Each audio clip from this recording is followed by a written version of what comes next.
Сөйтіп ол бір ән болмады, е? Между нами деген жері ғана ұқсас болып тұр ма? Қалыпты, сондай бір сәйкестік болып қалыпты енді. Оны бір ұлғайтып жіберген түрлері ғой. Негізі таныстықтарыңыз қалай болып жатыр? Таныстық па? Бүгін 14:30-да білесіз. Бүгін 14:30-да білеміз. Бүгін мөлдір келеді, е? Келеді.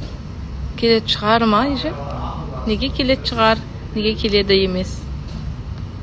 Келеді ғой енді, ол білім понятное дело. Енді іште айта алмай жатқан біраз сөзі бар, жиналып қалған. Мәссаған. Сіз кінәлі емессіз бұл жол. Неге? Алдындағы жолы бір мынандай нәрсені естіп қалдым. Ол менің КГБ-шіне үміткерім ғой деген. Сол да ұлғай кетті ғой, өзі сұрақ қойған.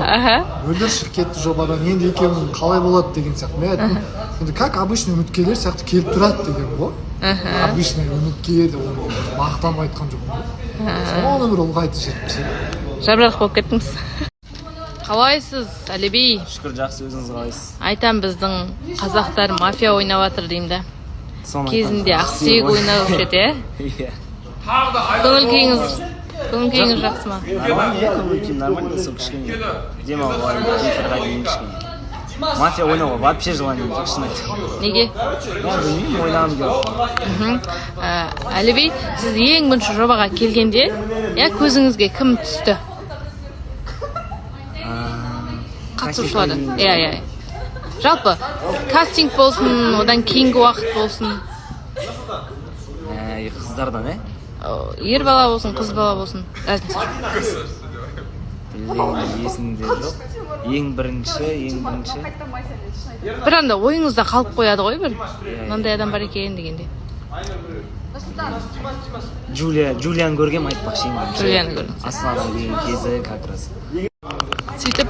Ең бірінші Джулияны көрген есімде, басқа есімде жоқ, шын айтамын. Одан кейін бәрі бір моментте келдік қой біз. Мен уже кірген кезде талпа адам отырды. Жанғазыны помню. Кстати, жоқ, Жанғазы. Ең бірінші мен кастингта өтпей тұрып, біз далада Жанғазымен сөйлескенбіз. Жанғазыны есіңізде сақтап қалдыңыз, ең бірінші. Солай екен. Добрый день, қалайсыздар? Блин, у меня сегодня утром такое лицо опухшее было. У меня такая проблема. Крик души. Почему люди такие неответственные? Вот бір адамға сеніп договариваешься о встрече, договариваешься насчет контента, и когда у тебя все готово, в последний момент просто тебя игнорят, просто вот берут, адаморно курми и игнорируют. Это вообще нормально? Даже если когда у человека какие-то проблемы, бывают, всякие ситуации, но нужно же об этом оповещать других, типа, сегодня не получится, сегодня не могу, деген сияқты. А просто брать и вот так тупо игнорировать, я думаю, это вообще ужасно. Азанмен мне испортили настроение, я вот стою злая теперь.